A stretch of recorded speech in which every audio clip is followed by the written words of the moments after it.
Whoop, I hit the mute button with my with my finger. There we go. All right.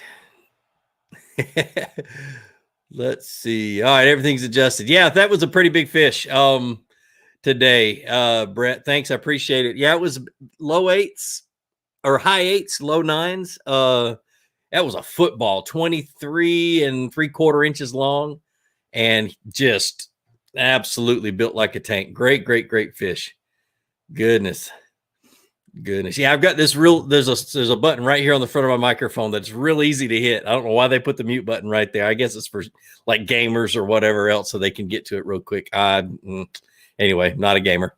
Hey, Jerry Franks, David Carlson, how you doing, man? Yeah, the beard's going good. I don't think I'm going to get it much longer. I might get a hair, maybe an inch longer or so. It's starting to bug me. So we'll see. We'll see how long it goes.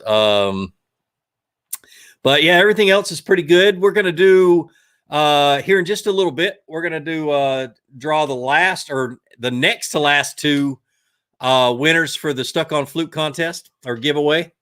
And then on the last day of, or the end of this month, we're going to draw the last one and then put all the names in a hat and draw the winner of the fishing trip. So what we do with Stuck on Fluke is you go to my website, you buy a Fluke Master sticker, just like the one you see right up here in the corner.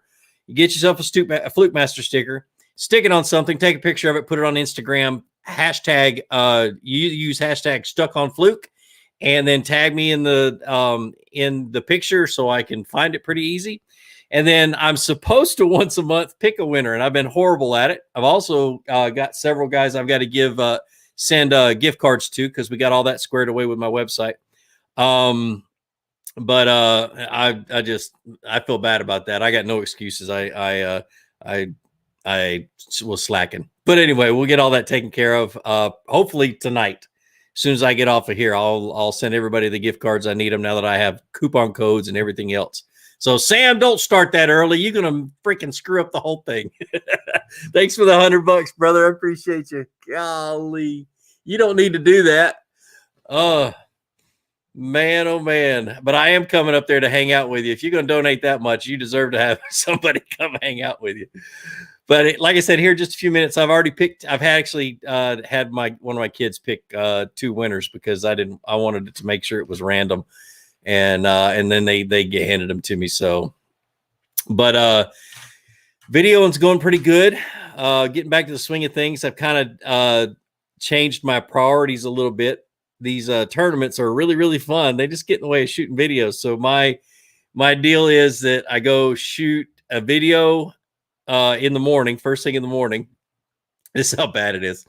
But anyway, first thing in the morning, I go shoot a video, and I cannot fish the tournament until I finish shooting the video. So I go in my big boat, I shoot the video, I come home, I hook up the kayak, and then I go fish the kayak tournament. So, and what I'm fishing is the KBF Challenge Series, which is what I recommend for anybody who's getting into kayak tournaments. It's a good way to kind of, low stress, go fish whenever you can during the month and compete against other people in your state. So it's a lot of fun.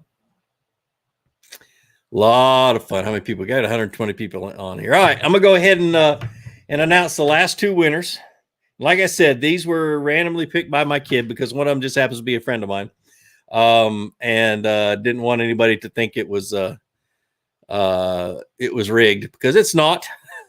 But let's see. The last two are Carl Rotman, CarlRottman, and my friend Miss Black Bass Angler. So she's on here all the time. And so those are the two for this month. Congratulations, guys. And like I said, the last Friday of this month, I'm going to be camping with my family down the street, but I'm going to come back here and do Friday Night Live, maybe abbreviated one. But I'm going to do all the giveaways and stuff during that Friday Night Live. So we've got one more chance to win. That'll have 11 contestants. There's supposed to be 12, but my buddy Michael Moon, who won the very first one, dropped out because he's already been fishing with me. So he would rather somebody else win it than him. Plus, we're going to end up fishing a few more times together anyway. So let's see. What does Sam do for a living? I'm going to let Sam answer that. I have done a little background check on him though, but I'll let him answer that. Yeah, definitely. Somebody said fire up the like button. Here, I'll switch over to that little banner right there. I'm still learning, trying to remember all these crazy little things that you can do during these live events, and I really can't. I feel like I'm blind. I've got my camera sitting straight in front of my face, and I really can't see the screen, although it's a 32-inch monitor. So, all right, let's get rock and roll with some Q&A. Actually, I've got a question for you guys. Last week we had a buddy of mine. He just dropped by, and it's Stefan, and he hung out and we talked fishing. I really enjoyed that. How would you guys like to have more guests on here? You know, I know quite a few of the pros and stuff like that, but I also know some guys that know a ton about kayak or about any kind of fishing, about bass fishing, and you may not know. So I'd love to introduce people to you guys throughout that. So that would be a lot of fun. Musical Milk Daddy, thanks, man. Oh, Muscle Milk Daddy, thanks, brother. Thanks, brother. I did see your picture in amongst all those other ones stuck on Fluke pictures. So maybe next week or next end of this week, end of this month, you'll get picked. I'm gonna have my kids pick another one. So he had a red beard. Yes, he did. He was a yeah, that's my brother. He's redheaded. He sticks out like a sore thumb, that's for sure. Oh man. Let's see. Yeah, that'd be pretty cool. I'm not going to name any names because I haven't got any promises yet, but I've got some fun ones that would be really, really cool. Yeah. Now, you guys would get a lot less questions in. Is the only thing I'm worried about is I get so many questions. I'm afraid there'll be even fewer questions answered during it. But, you need to stop seeing my ugly mug and see somebody else's every once in a while. So when the lake is pressured, I'm going to go ahead and hit the questions. This is a good one from Facebook. Jerry Franks. When a lake is pressured, what do you do? I do one of two things. Okay. I go super, super aggressive and really, really fast, fast with the crankbaits, fast with the jigs. And I fish really, really fast, or I slow way, way, way, way down. And a lot of times I go to keep slouching down and this thing comes out of focus. But a lot of times I go to like a finesse bait, something really, really small, and I fish it super, super slow, light line and that kind of stuff. So that's two different things. The other thing I do is I'm an offshore angler. So the lake I fish every day that I'm at home is right down the road, and it's a public fishing area, and it gets hammered, absolutely get hammered. But I have become an offshore angler pretty solid because of it. And I spend a lot of time on my electronics and stuff like that. And I'm catching pretty good sized fish out of it. Like I said, I caught one about 8 to 9 pounds today. Another 5. I caught a day before yesterday. I caught a 6, a 7, and a 5, but all offshore. Even while they're spawning, I'm catching them offshore. So those are your options, man. Sam, thanks for another $100, brother. Man, oh man. I don't know how. I'm not very good at saying thank you, dude. I'm going to have to do something special for you. That's awesome. Who's the biggest guest that you would want? Man, that's a hot list right there. I'd love to have Gerald Swindle, but I wouldn't stop laughing. I could probably get KVD if I could fit in with his schedule. See, the thing is, I've interviewed a lot of these guys, and actually I've become pretty good. I've become pretty good acquaintances with most of them. Many of them trust me. We have a lot of fun. When we hang out, we talk fishing and stuff like that. So I probably could get a lot of the guys, at least from the elite side and the MLF side. But there's some local sticks that are here in the Southeast that I'd really like to get on here just to introduce you guys, because maybe they're up and coming. Maybe they, I don't know. We'll see. We'll see how that all works out. So,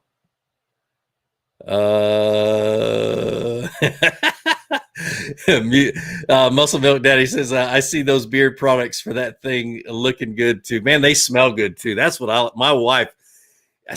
I went from using the ones I bought at the beer products I bought at the drugstore, to using what Stefan brought me last week, and it is smell really good. It don't smell like an old grandpa anymore. So, goodness. What I see about Hiram turning next week? Hold on a second.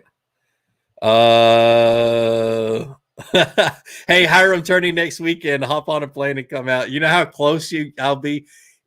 I might be in Utah next weekend. I don't know. My son wants to move out there. We're going to end up driving out there, but I think it's going to be the following week that we drive out there. And he's got a place to live now. He just hasn't signed the agreement yet. So I'd love to. Hiram was a lot of fun, but it may be a drop him off, jump on a plane, and fly home thing. So, Jonathan McCain, how long is the beard going to be till the mist makes you cut it off? I think I'm going to go 1 more inch, and then that's it. I kind of like it the way it is right now. I really do. But I think I'm going to go 1 more inch. That way I can trim it up and make it look good. I don't like scrag. Okay. I don't like to be fuzzy and scraggly and everything else. That bugs me to death. Even when I had like a short beard, I always tried to keep it trimmed. So let's see. B-Lat.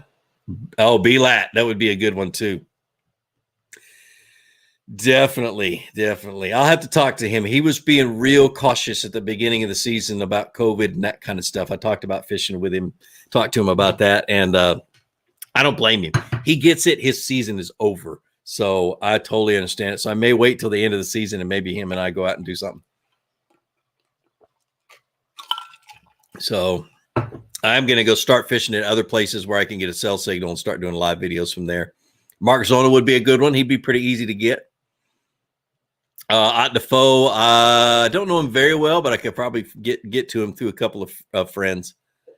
So Randy Blockett, I didn't think about that one. Yeah. All right. I could go through all those forever. 3 tips for someone beginning to fish off of a boat for the first, other than fishing on friends' boats a couple of times. Ooh, there it goes. Focusing on my dang microphone again. Good grief. All right. I'm going to get this microphone out of the camera. We're going to readjust things. There we go. That's a little bit better. I need to tighten it down. All right. Let's see. Tips for a beginner in the boat. Man. Let me think about that. Gosh. 3 tips for someone beginning to fish off of a boat. The biggest thing I can tell you is, and it's not something that can happen overnight, but learn how to read a fish finder. Really, really learn how to read a fish finder. So many guys out there have boats and expensive fish finders and don't know how to read them. If you learn how to read the basic one, man, you are set. And you just learn what you're seeing on the bottom and look for drops and points and things like that. Map study's huge. Learn how to read a map. And gosh, there's so much stuff. And then don't be afraid to get a little bit offshore. Take advantage of that boat. But to start with, if you're coming from being a bank angler, just start fishing the bank, but just from the opposite direction. And go out there and just fish what you're comfortable with. Fish the baits and the lures that you're comfortable with. So who donated $20? AM Fishing, man. Thanks for the $20 super sticker. I appreciate it, brother. Thank you. Are you staying with your Bonafide SS127? You bet I am. I love that thing. Absolutely love it. I tell you, today I had my XI3, the motor guide, on the front, and I was trying to fish this one spot, and the wind literally, I would pull up and point my nose into the wind, hit spot lock or hit the pinpoint, and immediately the wind would shift and would turn till my butt end was right where I wanted to cast. So I would have had to cast behind me. So I'd go around the other side of the spot and I anchored down, and the wind shifted 180 degrees and went back the other direction. It did that 5 times before I was able to make a decent cast at that spot. But yeah, the 127 is absolutely awesome. I love my Bonafide. Stefan says, thanks for all your videos. I've been learning a lot about bass fishing. I've only been red fishing. Man, I wish I could go back down and go red fishing. I haven't been down to Louisiana in about 2 years. It's driving me nuts. I love it, though. I love it. Best place to fish in Georgia. Man, all of the Georgia public fishing areas are really good. I grew up fishing Charlie Elliott or Clydell Wildlife Center, or I can't remember what they call the Marvin Farms is what they call the public fishing area. It's got 500 different names, but anyway, it's in Jasper County. It was right down the road from where I grew up. So that's where I cut my teeth learning how to bass fish. And it's still really good. Some of the county lakes, Tribble Mill's good. The new one just outside of Social Circle is really good. I'll be there this Saturday, or this coming Saturday. My son's got a kayak tournament down there. So S&S Outdoors, what lures do you recommend for catching bass you can see but won't bite? The challenge is my pond is mostly laydowns, so I need to use heavier lures. Thanks. Let me think.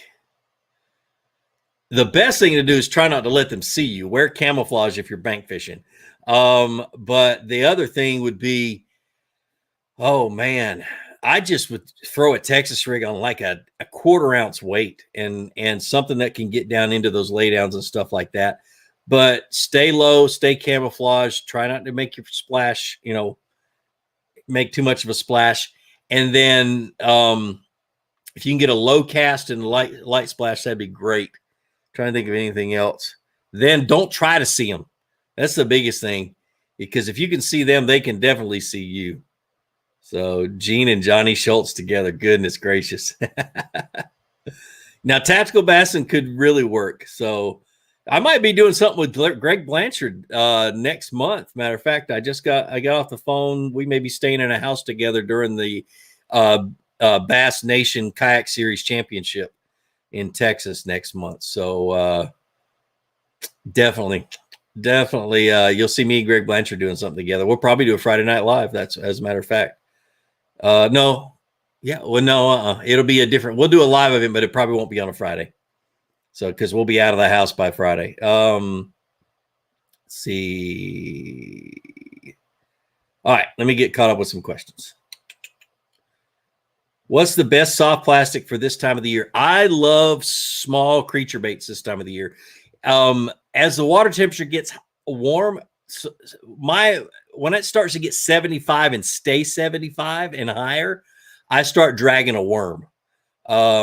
Is what I do here in Georgia, here in the South, is I will drag a worm all summer long. But up until that point, I drag creature baits. I will flip them. A rage bug's really good. The Invader from 13 is amazing because it doesn't have as much kick and it penetrates thick cover really, really easy. Flip that on a Texas rig. Those are the soft plastics I'm using. Other than that, right now the bass are keyed on bait fish because the shad are spawning. They're keyed on bluegill because they're spawning and they don't want the bluegill to eat their eggs. So I'm throwing moving baits that look like either one of those. So I'm not doing a whole lot of soft plastics fishing, but when I'm doing it, I'm throwing a creature bait, flip it into cover and that kind of stuff. So, let's see. Richard Gene, the fishing machine, would be a hilarious combo. Why did I read that? That's funny. When's the Cinco video coming out? Now that's even funnier. I'm probably going to do it this next week because I've already got the outline for it in my notes, and I've got the outline for a square bill video, which I'm really excited about. I'm just going to have to go to a different lake to fish that one, or to make that video. So I might even do I'll do the Cinco video over on that lake too. I need a lake with a lot of docks and a lot of things to throw at and things like that. And the lake I fish has one dock. So, what are your thoughts on rods and reels over 200? Are most of them worth it? Honestly, no. My most expensive rod is 180, but the ones I enjoy fishing the most are 80 and 100, maybe 110, $120. That's the Fate Black, the Fate Chrome, which is going out and being replaced, and then the new V3 that comes out is $110, $120. And when it comes out next month or July, I think it's coming out. Dude, I cannot wait to show you guys those rods. They're the white ones that 13's coming out with. But yeah, I'm a believer that it's more important to spend good money on a reel, $170, $180, $200, $250 for a fishing reel, than a rod. So, and make sure you buy a rod that's warranted. If you're going to spend that much money on a rod, make sure it's got a pretty good warranty. Sam, thanks for the 100. You got to stop giving me $100, bro. It's killing me. Water Tip 58. What do you recommend? Woo, that's getting pretty good. Let's see, 58 solid. If you're having a warm up, they're getting ready to spawn. They're pre-spawning really, really hard. Drag a jig for a big one. But if you just want to catch numbers, a moving bait, chatterbait would be awesome. Well, the way I love to fish a chatterbait, I launched a short about this, but fish it on the bottom. Try to reel it where you feel the vibration, but where about every 2 or 3 turns you're bumping into something. If not, stop reeling, let it sink back down to the bottom. Hit the outside bends of any of the ditches or creek channels that come real close to the bank, and those bass will be somewhere in that whole entire bend. Fish that whole area out. You'll be able to catch one, man. They're moving back. They're going to spawn. But yeah, chatterbait wrecks them this time of year. And a flat-sided crankbait will work really good too. Thoughts on the Defy Black cranking rod? I have only bent it. I haven't fished it, but the Defys that I do have are really good for the price.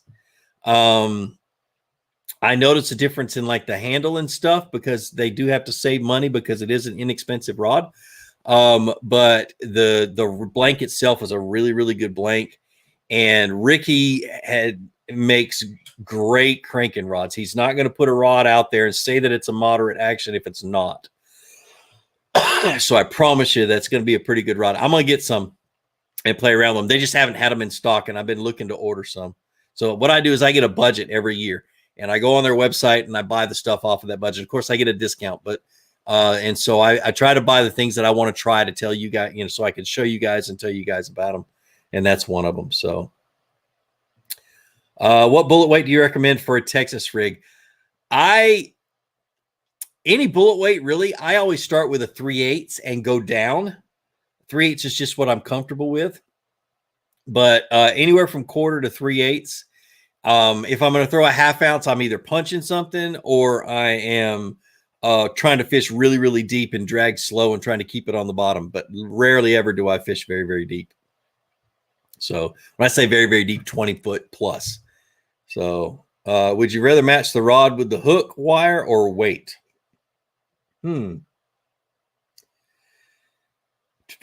I usually match the rod with what I'm doing and then match the hook to the line and the rod. I'm going to put it this way. I'm going to make sure that I'm not using too thin of a wire of hook for the rod, or the line, because like if it's braid and I'm using a thin wire hook and I set the hook and I bend that hook out and I lose the fish. If the hook wire is too fat and I'm fishing 10-pound line and a medium rod and I set the hook, I'm not going to get good penetration. So you got to figure all those things and balance them.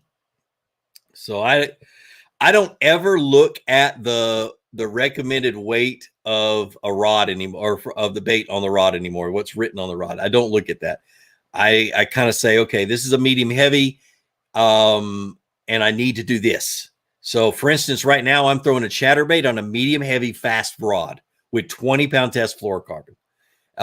And that's what I caught that big one on today, because I've been catching big ones on a chatterbait, 6, 7s, 8s on chatterbait, and I don't want to have any chance of losing them. And so I'm using 20-pound of Braid X. I'm fishing rock and hard bottom and just junk, and I'm getting a lot of chance for abrasion, and that's where I'm getting bit. And so I've upped it. Normally I fish it on a medium heavy moderate, and I'm fishing on a medium heavy fast. Actually, no, correction. I'm fishing it on a heavy fast with 20-pound. So yeah, it just all depends. So, I just saw one that said, what 13 rod would I recommend for, and it just went away. Let me find it. There we go. John Gore. What rod from 13 would you personally use for spinner baits and chatterbaits of 1/2 ounce sizes? The chatter crank rod. It's a little bit beefier than a medium heavy moderate, but it's still got that parabolic bend. That's the reason I say that. So a 1/2 ounce it works just great on that. So what's your favorite BFS combo? Dude, I haven't fished. What is a BFS combo? I don't know. All right. Done with that spamming. Cynthia, advice on offshore fishing. Never fished it before, only shallow. The best way to get used to it is go to a point on the look at the map, find a point that the creek channel runs up against the side of it. And what I want you to do is I want you to fish every side of that point, both sides and the point of it. And you'll find that the bass are going to mostly be on the steep side, but I want you to go on the shallow side. Hold on, let me change something real quick on this camera, and it will stop doing that. It's driving me nuts. But go on the shallow side and fish it too, and just learn what you're looking for in your fish finder. But understand that bass like steep sides, they like drops, and they like hard bottom. If you don't have grass, if you have grass, they're going to be in the grass. But when I'm fishing lakes that have absolutely no grass and hardly any cover, I'm looking for hard bottom and learn how to identify that. There are a couple of YouTubers out there, and somebody's going to be able to say who they are, who really do a good job of explaining fish finders. I don't. I learn something new about them every day, and I'm not very good at explaining them. I'm going to go back to, once I get Garmin's on my boat and stuff, I'm going to go back to sitting down and just putting my camera in front of a fish finder and showing you guys what I see. And that's the best way that I know to teach you guys. But the biggest thing is learn how to read a fish finder, learn how to read a lake map, and start fishing points to start with. And then another good idea is to get a guide. Once you learn how to, get the general idea of what you're doing with a fish finder, get a guide that teaches people fish finders, and you'll be heads and tails above everybody. So, aren't the Fate V3 rods already out? You might be able to find a few, but they're not. I know they're listed on Tackle Warehouse, but I don't think they're in stock. I could be wrong. I think I remember seeing that they wouldn't be in stock until July. So, let's see. Ethan, man, thanks for the $5. Yesterday, flipped to a stump, caught a 5-pounder, then dropped my coasters in the water. Worth it. That's crazy, dude. That sucks. So that's an expensive pair of sunglasses. Man, I remember the first time I was flipping stumps. I was in one of those 10-foot little bass buggies, okay? And I'm gonna slide this back. I'm having camera issues today, can you tell? But I was in one of those little bass buggies, and I was in muddy water, and all I could see was the tops of these stumps, and it was about 5 feet deep. And I took a black and blue jig, and I flipped in, let it slip down to the side of that stump, and I'd sit it there for about 2-3 seconds, and then I'd just shake it. And about 1 out of every 5 casts, I'd get hit. Boom! I mean, just hammer it. Man, that was the first time I ever started. I mean, first time I ever got really understood what a jig could do. And the first time I've ever flipped in on stumps and caught bass, man, it was fun. And we drug those freaking pond hoppers. We had 2 of them. We drug them almost a quarter of a mile across the field to get to that little pond. So, goodness gracious. Mikey Moon says, hey, Gene, watching several of the elite pros struggle on Neely Henry this weekend. If you were in that position like it is right now, what would you be doing? I don't know I'm guessing, being that it's Coosa River and what we've had going on here, you guys, they're fishing really muddy water. I don't know if they're drawing water. I'd be in the current if they were drawing water, or if they were draining water. So I'm not sure. Go to shallow cover is the only thing. A lot of those guys thought they were going to be bed fishing and sight fishing, but I'd grab a black and blue jig and be flipping cover the best I knew how. That's the only thing I can think of. So, Sam, you're incredible, dude. Thank you. Everybody who's donating, thank you. I appreciate it. It really does help. There we go. This is a good Frankie Booker. I'm having trouble feeling the bottom. What am I doing wrong or missing? You may be fishing soft bottom, but I thought about this today while I was out on the water. How would I explain the type of bottom that you're looking for? Oh man, that sounds horrible. The type of bottom that you're looking for. to you guys when you're like dragging a jig or something like that. Go out in your front yard, go to the driveway. If you have a dirt driveway, go to the concrete road, throw your bait out there, a jig or a Texas rig, close your eyes and start to slowly drag it. And that's what you're feeling for. That resistance that's it's just that resistance as you're pulling it in. That's what you're feeling for. And when I'm dragging bottom, I'm trying to get to that point where I feel like I'm hung, and that when I pull back a little bit harder, it pops over, whatever that is. And that's usually when you get bit, is when you pull up on something like a rock or something and pull a little bit harder and it pops up and over.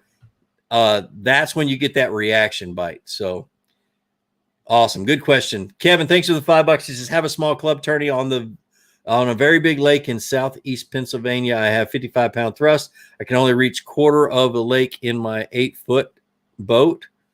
What should I look for? Whew. My guess is where you're putting in is an area. If hopefully it's a boat ramp that there's a lot of tournaments that go in and out of. And if that's the case, if you've had several tournaments over the last few weeks, fish right there. Just literally. And this is what I do when I pre-fish too. When I pre-fish for a tournament, I put in at a boat ramp and I drop my trolling motor and I go fishing. And I try to figure out what kind of a mood the bass are in. I just look around that area, throw to whatever cover, shallow stuff that I see, and I'm just fishing, trying to get an idea of what's going on, especially on a lake I've never been to. And so I would do that, man, seriously. Drop your stinking trolling motor, grab your fishing rod, and go fishing. Back when I was fishing out of my 14-foot John boat, fishing big boat tournaments, I literally never cranked it up. They would blast off. I'd be first. I'd be like fourth or fifth or sixth in line. And I'd stand up, grab my trolling motor, drop it down, and start fishing. And I did really good in those. So Michael Moon, flooded upstream, low down because of Minnesota Bend. Yeah. Ooh. So it's all backed up because of Minnesota Bend. That's crazy. I don't know. Yeah, I'd go look for shallow cover. Definitely. And I'd go up top. I'd go up to where it's flooded. I would not be down in the lower part where it's low, because that falling water will pull them way out and make them suspend a lot of times too. Vinos says, how deep can you fish? Hard. Heard that it's 3 times visibility, yet I see fish in 25 feet of water all the time. I toss to them with a deep crankbaits that are scraping the bottom but never catch anything. Thoughts? My thought is that they're not bass.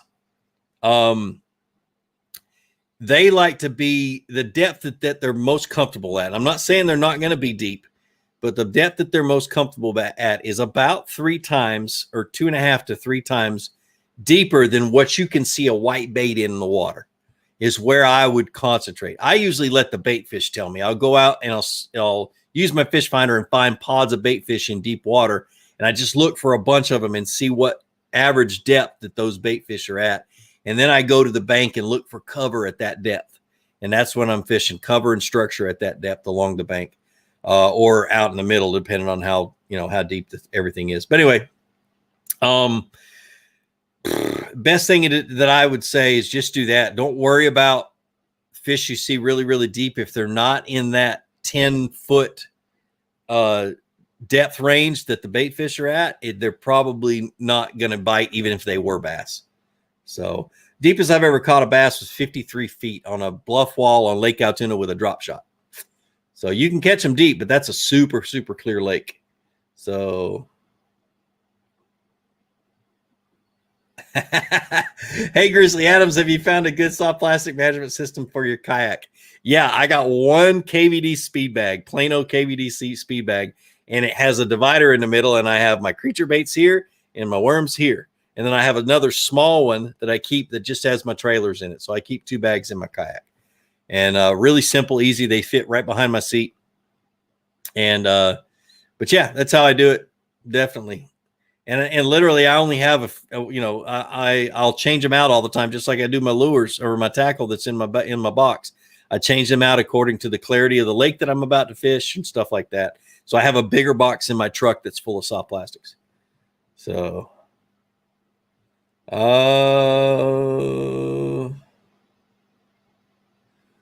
let's see. Is there rods rated for 65-pound braid? Most rods I see are 25 to 30-pound braid. Yes, for sure. The rods that I throw 65-pound braid on, and I don't really worry too much about what the rating says on the rod. So a medium heavy rod and a heavy rod are what I would throw 65-pound braid on. I'm not worried too much about it. It all depends on, I just don't want to break my rod is what you're worried about. The line's not going to break. And so I just, I can crank that all the way down. I can crank the drag all the way down on a heavy rod, and I can almost crank it all the way down on a medium heavy. And I've never had one break because, I put 65-pound braid on there. The 65-pound braid is so you can get the bass out of that heavy cover, so you can cut through grass and that kind of stuff. So don't worry too much about the rating on the rod. Like I said earlier, I never read that stuff. Medium heavy gets this, heavy gets this, so on and so forth. Once you get that experience, and you'll notice on my videos when I talk about that stuff, I'm never saying, okay, the rod says this, so I'm going to do this. No, I use a certain rod for a certain technique. I need to do a little, like a spreadsheet about that, but I know nobody will ever look at it. So I don't know if it'd be worth my time. 3 foot drop through the bend. Yeah, Michael, I'd go up north. I'd go up into that flooded water. What rod would I use to cast a weightless flute? I use a medium moderate or medium fast action rod is what I use. It's difficult to cast, and I've got an old video about how to cast light baits on a bait caster, and it's exactly how I do it. But once you get it down, the reason I use a medium fast is because of the hook set. The hook that I'm using requires a little bit more backbone to get a good hook set, so I have to use a fast action rod. So that's the biggest thing. So, Sam, man, don't stop. Another $100, dude. You're awesome. Let's see. Yeah, Isaac, you don't have to spam me, dude. I'll see your stuff. Definitely. I agree with you. Thanks. I know it gets kind of irritating for everybody else who's reading the comments. Michael Keenan, watching from Providence Fire Department. Man, thanks, man. And thanks for your service, brother. That's awesome. That's awesome. I had a buddy that lived in Providence for a long time. Russ Thetonia. He lives down in Florida now. So any plans for fishing videos about fishing for species other than bass? I'll probably do a bluegill one in the next few weeks. That's for sure. It'll probably just be me fishing with my kids, drowning crickets. I'm a pretty basic guy. When I'm fishing for bluegill, I'm throwing crickets. When I'm fishing for crappie, I'm throwing minnows. And I only fish for crappie 1 or 2 months out of the year, and that's in the middle of the winter time. So, because I keep those things, and they taste better in the winter than they do summer. So, oh goodness, Sam, man, thank you. What should I fish on a lake at 50 to 55 degree water temperatures? Jerk bait and a jig. Literally a jerk bait and a jig. It's about all I would throw. And I might throw, when it gets up to about 55, I might start mixing in a flat-sided crankbait and a chatterbait.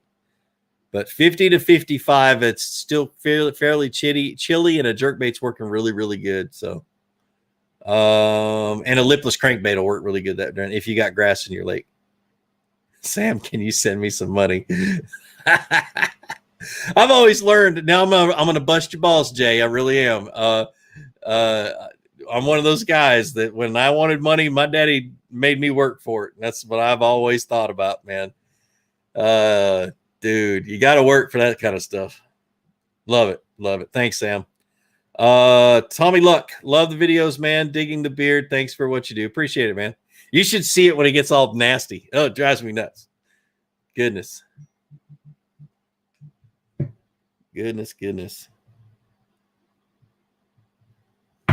Sorry, that was a text about the house I'm staying with Greg Blanchard next month. So Is it possible to see a thermocline on a graph during the summer months? Yes. Yes, it is. I got an old video about that, but I'm going to do another one this summer about it.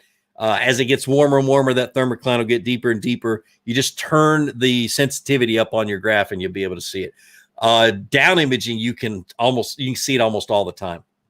Really, down image can picks it up really easy. So heat delivery. Hey, should I save for a boat for fishing? I started fishing last year and I don't know yet.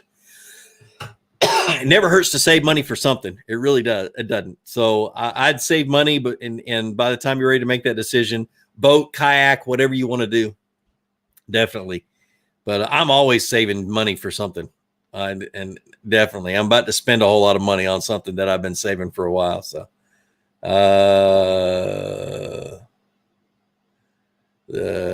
Jeff, no, that's not true. That's not true. It all works out in the end.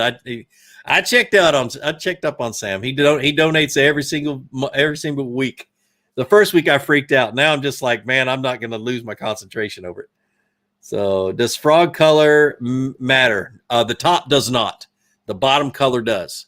I have 4 colors that I use: black bottom, white bottom, yellow bottom, and there's one color Spro frog that I love to fish, and that's their green pumpkin one. It's green and it's kind of clear. And I throw that one a lot, especially the popping version. So, but yeah, black, white, yellow, like banana yellow, school bus yellow, not chartreuse. And then green pumpkin. So, no, Benny, how do you fish marinas? That'd be a good video. I'm not very experienced fishing marinas. I've avoided them for a long time because I hate pissing people off when I hit their boats. But now that I've gotten better and more accurate at casting, I might just get into a marina and see what I can do. So Don Yant, Sam owns a company. I'll let him explain what he does, but he owns a company.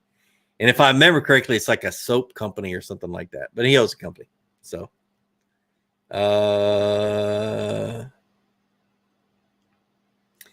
let's see.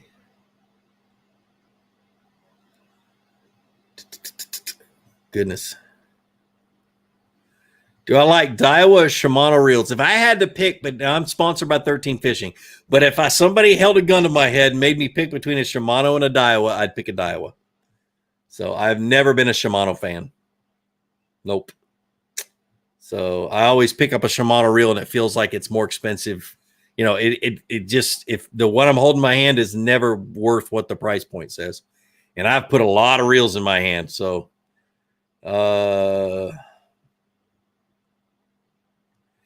any tips on running an aluminum bass boat in rough water? Yes. Don't be in a hurry is the biggest thing, because you can beat yourself up. You can break something on your boat real easy. Aluminum crafts run really good in choppy water when it gets, like that 2 and 3 foot chop. Aluminum craft runs really, really good because there's one solid piece of aluminum on the bottom. There's no weld in the middle. So there's no flexing and there's no extra vibration. So I love running mine. But when it gets rough, dude, slow down, trim up to where you point your nose up a little bit and just work your way through those waves to get back to the dock or wherever you're going. Biggest thing is don't ever be in a hurry, especially even in a big bass boat. Don't ever be in a hurry. So, somebody asked if DC Metro. I am not experienced with tidal rivers at all. I've never fished tidals. I need to, because that'd be something really, really neat. But I know that a lot of guys use the timing thing, and you got to make sure you time the tides and everything else. I'm just not. Nah, I'm not experienced at all with that. Well, can you recommend a good fish finder for a kayak? Same thing I tell everybody when they're looking for a fish finder is one. First of all, you need to budget for one. Buy one that has at least down imaging, regular sonar, and GPS mapping that you can put a card in and put a map in there. And then get the largest screen that you can afford. If you want side scan, don't get anything smaller than a 9-inch screen, because with side scan, is the smaller the screen, the more detail you lose, and it gets to the point where you miss a lot of really, really important things with anything smaller than a 9-inch. So, but it's all about what you can afford, man. It really is. So,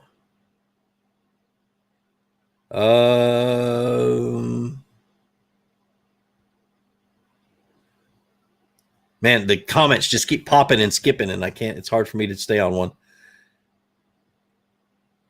Just listened to your episode on Tackle Talk, man, that was a long time ago. Thought that was pretty cool. Glad I stumbled across that podcast. That's awesome. I've been on a lot of podcasts over the years, and they all seem to ask me the same questions, or at least some of the same questions.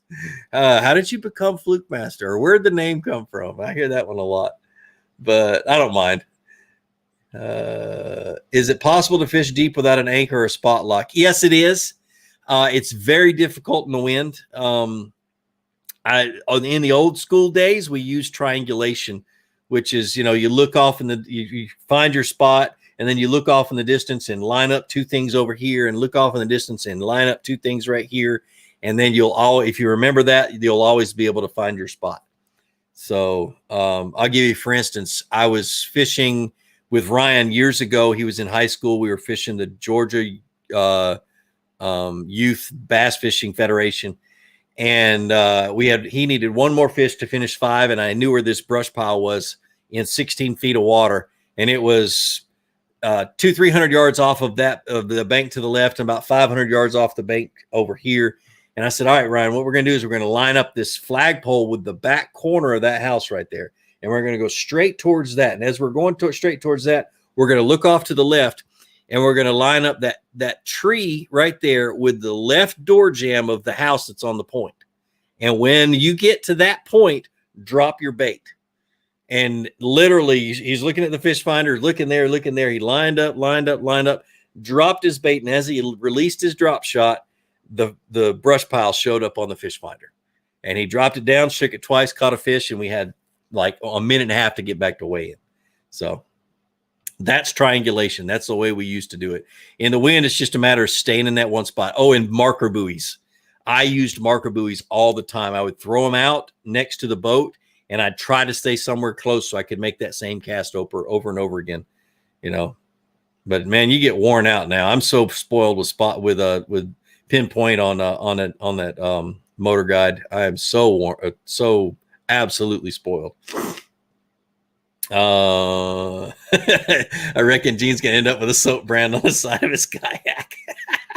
Come on, Kathy. Oh man. Jonathan McCann, Gene, thanks for all you do. I'm a big guy, 6'10", 350. Would I be able to find a kayak that would work for me, or should I find a jumbo? Yes, you can find. There's like 3 kayaks, maybe 4 that'll work with somebody your size. That is tall, 6'10". A Hobie PA14 is what I would recommend 100%. 100%. Go try it out before you buy it. Go to a demo day. Try that out. Get in a bona fide SS127. You might be too tall for that. Big guys who are tall, your center of gravity is way up high. And so I understand that. And, be prepared to get wet. I've seen a big guy tip over on a bona fide. Of course, I think he had some issues, if you know what I mean. But yeah, it's definitely the PA14 would be really good for you because that's more of a boat anyway. But Ethan Kane, thanks for the $5. He says, did you see Brandon Cobb hook himself while leading the tourney on Lake Fork? I was watching Bass Live and I didn't see that. Nope. I did not. I usually catch all that stuff long after they do it. I go back later and watch videos. So, what's your favorite color jig for fishing at night? It's more important for me to have a rattle on that jig than anything, but a black and blue would be great, but I've caught them on green pumpkin too, but mainly a rattle. The bass, typically I use moving baits at night, but when I am fishing jigs, rattle's good. And the bass typically will see like the puffs of silt coming off of what you're bumping on or dragging on. So, have I ever fished Lake Altoona? Yes, I have. I know Stamp Creek really, really well. So, heat delivery. Did 13 reach for you or did you reach for them? They reached for me. And then what we did is I asked him, I said, can you send me 3 rods? Let me play with them. Let me use them for about 6 months. Don't be in a hurry to sign nothing or anything else. And I used their rods for 6 months. And those were the blackouts, I believe. And then I can't remember. There's 2 blackouts. There was one other rod. I can't remember. This was like 5-6 years ago. And I loved them, dude. And I could not believe they were that, you know, they were as inexpensive as they were, as good as they were. And I've had great rods. I mean, amazing rods over the years. So I was really impressed that they were able to do that. So we started talking and get discussion, negotiating, and you know, we started at one point, and the rest is history. So definitely, I love them, man. They're family to me now. It really is. If they ever drop me, I'll be back to work the next day. That's pretty much how I feel. So, does a rod's perceived sensitivity have to do using a bait that's heavy enough to register your rod's weight rating? Example 3/8. No, Jimmy, I think I understand your question. Let me help you understand sensitivity. Okay, so the goal of a rod designer is to get the maximum amount of sensitivity in his rod, but still maintain maintain rigidity. In other words, still make it to where the rod's not going to break on a hook set. So you can make a rod super, super, super light, and it's going to break a lot easier. So you got to kind of have to balance that. So sensitivity has to do with light rod, how many contacts that line can make with that rod, and whether you can feel it through your hand. So it has to do with grip design. I want my finger on the blank. In other words, I want a reel seat that has a hole in the bottom of it, at least, that goes directly to the blank of that rod. The reason I like the new V3s that are coming out is because the grip itself is a lot harder than like EVA foam or cork and stuff like that. So you can, but it's not slippery, but you can feel the vibration even in the handle, not just in your finger. So that's kind of what sensitivity is. It's all about making the lightest rod you can, still maintaining the ability for it not to break, and then making it to where the guy that's holding the rod can feel all the vibration through that rod without anything else getting in the way. So, Chester Lomax, fiberglass or aluminum boat, and why? I'll explain it the kind of the way that I see it, and the reason I use an aluminum. You can buy a brand new fiberglass boat. You can get a loan and finance it for, I don't know, 30 years, I believe. I don't know how many years, but you can make it to, finance it to the point where you can afford the monthly payment. But can you afford to take that boat out multiple days? How much is that boat going to cost you every day that you go fishing? So I borrowed JJ Pollock's old Triton boat. It had a 250 or 225 on the back, I believe. When I borrowed it for a month, every day that I went fishing, it cost me between $100 and $120 in gas. Okay. My aluminum with a 90 horse at the time cost me $20. My Alumacraft with a 115 horse Evinrude cost me about $25 to $30 a day in gas. And that's if I run it hard, doing the same thing I would do in a 250 horse or 225, so on and so forth. So it's all about how much it's going to cost me every day. I'm on the water 200 and 225 days a year, maybe 250. That adds up. It adds up quick. So that's the reason I run aluminum. I don't need a go fast boat. I need a boat that holds all my tackle, holds all my rods, holds my fish, keeps me upright, and I get to go fishing in it every day. So, do you get free rods and reels from 13? I get an allowance every year. So I'm a top tier sponsored guy on 13. Okay, I'm one of the top tier sponsored. I'm on their payroll, and so I get an allowance every year for rods and tackle, and I go through that allowance, and then once that allowance is over, I'm paying for them. So definitely. So a lot of the rods I use are prototypes too. They send me a lot of prototypes like they do Gerald Swindle and a bunch of their other pros. We test them out. We try to break them. We try to find out what's wrong with them. And we really do help them fine tune their rods quite a bit. That's what I love about it, dude. They really listen to us. And I've been on pro staffs where the engineers and the designers would not listen to the pro staff, although we were the ones testing the product. So, and it sucked. Crocs or slides? I'm a big croc guy. I'll show you how big of a croc guy I am. These are my new Crocs. Yeah, I'm a croc guy. I got short, wide feet, so I have to have something that stretches. All right, let me catch up with comments. Goodness gracious. It's almost been an hour. Have you ever fished Lake Altoona? Yes, I have. Yes, I have. Yes, I have. Any tips for summer baits? Get a jump on the back orders. Yeah, big worms is what I'll throw all summer long, and deep diving crankbaits. I told Jake or Jordan the other day, I said, this is my year for deep diving crankbaits, jigs, because I haven't fished a jig hard in several years, and big swim baits. That's what I'm going to work on personally. I'm not saying I'm going to do any videos on them. I might do a jig video, but that's what I'm working on personally. But for summertime, a big worm, and deep diving crankbaits or medium diving crankbaits, anywhere from 10 to 20 feet. So, and top water stuff. Buzzbait works all summer long. Working on walking the dog with a frog. When I cast to my left, I can do it, but when I cast to my right, I can't. Is it in my head, or do I just need practice? Thanks to your kids for randomly drawing me. I'm glad you're on here, Carl. I think you're the first person I think you're the first person that's been on here that's been drawn. Let me think.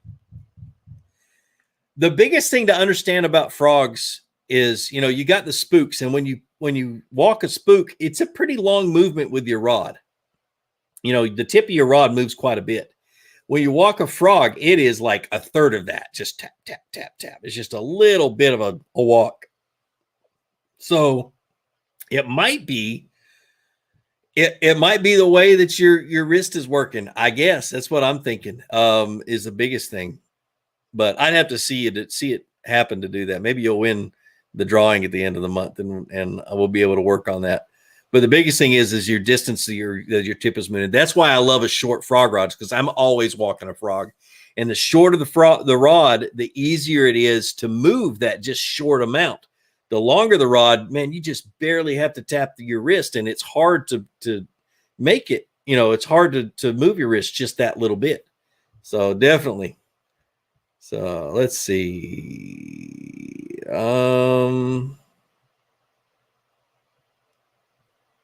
See, I've never fished Pennsylvania.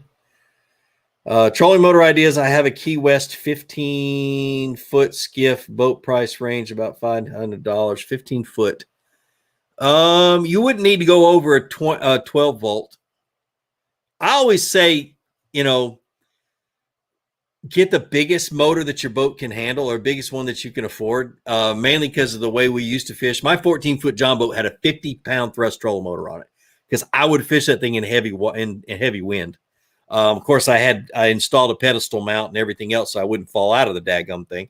But or it's a 14-foot John boat. Anyway, so get the biggest 12 volt that you can get, and a 50-pound would be just great for that. That way, you can always handle the wind. Is the biggest thing. I fussed at Alumacraft when I first got on Alumacraft's pro staff. I didn't say I can't say I fussed at them, but I mentioned, I was like, look, we got to stop putting 45-pound thrust trolling motors on 19-foot aluminum boats. That is just dumb. And like within 2 years, I think they're putting 50 or 70. I think they're putting 70-pound on most of them now. The Pro 185s. I think it comes with a 70-pound thrust now. If I remember correctly, it's been a while since I've looked, and I hope they haven't changed, or I'm gonna get mad. But anyway, let's see. Philip Cook, you told me about Hardin boat ramp to the 411 boat ramp to fish on Etowah. I've noticed that they are generating every day. Do you think it's safe? No. Nope. If they're generating every day to drain Altoona, I would wait. And it's not that it's going to be not safe. It'll be a really fast trip, But it's also going to be really murky and really muddy. There'll be a lot of turbulence, and it'll be a very tough fishing. It really is. It's better when you've got just a standard, easy, lazy flow. So I would wait, really. So have you ever fished Possum Kingdom? I have not.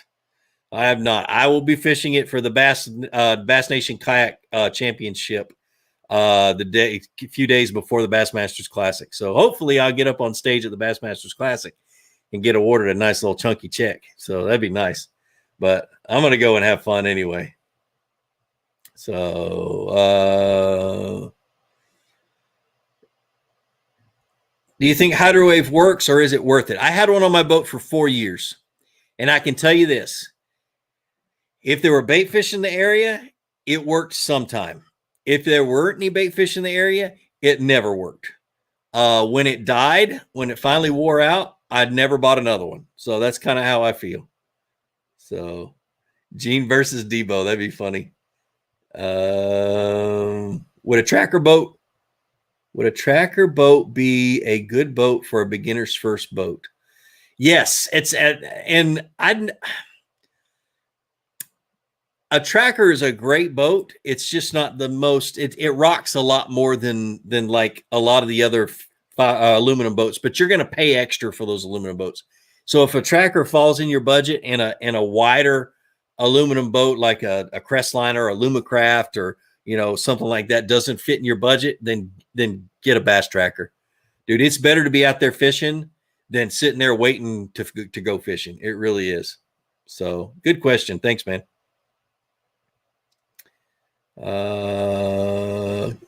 Hey, Gene, any suggestions for fishing for the next couple of months in East Texas? Oh, I don't know, man. I don't have a whole lot of experience fishing East Texas. It depends on the lake, because Toledo Bend fish is totally different than Caddo. It really does. So it all depends on the lake. I'm going to be fishing grass on Toledo Bend, and I've never fished Toledo Bend. That's on my kind of my bucket list. I love Toledo Bend. So I love the sound of it. I love hydrilla anyway. So do I fish rivers much? A little bit. I'm going to do a lot more of it this year, it's a shame I don't fish rivers like I should.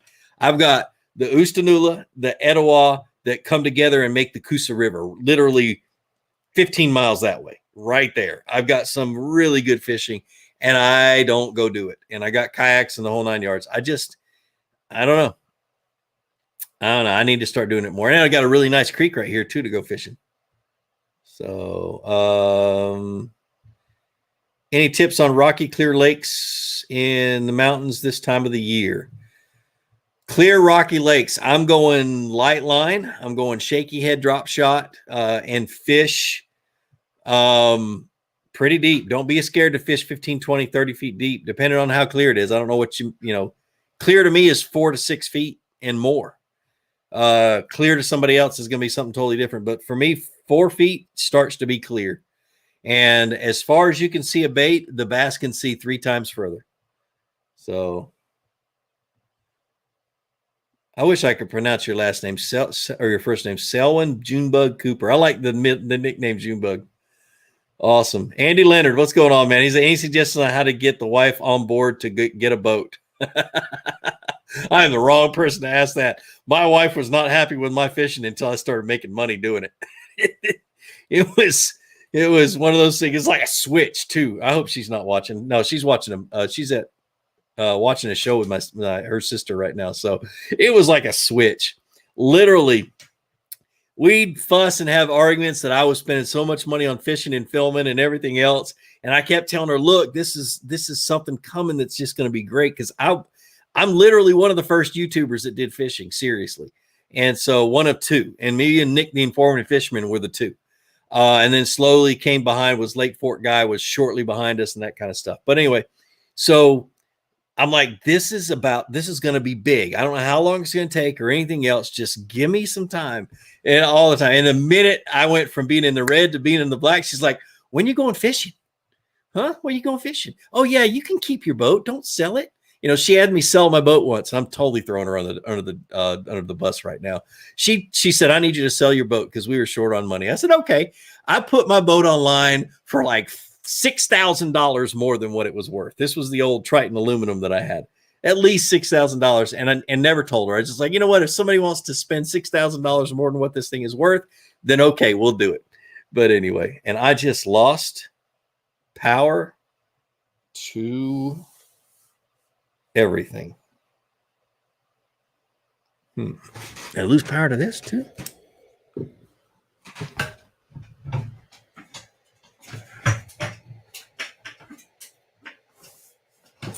I don't know. Guys, if you're still on here, I don't know if you are, because everything just died. That sucks. Hold on. Let me pull something up.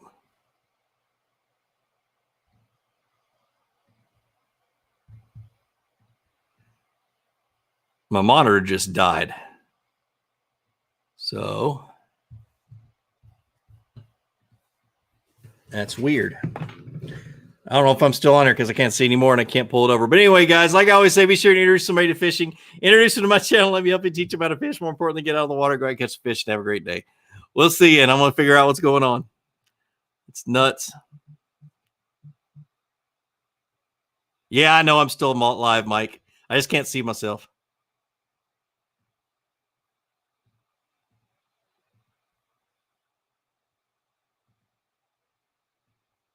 I promise not to cuss.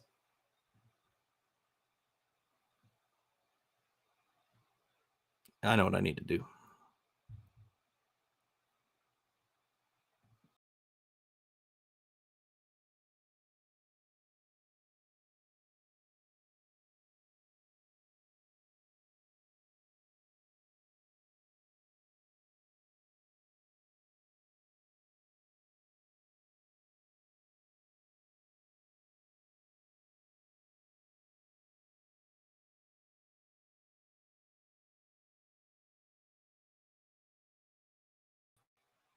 There we go.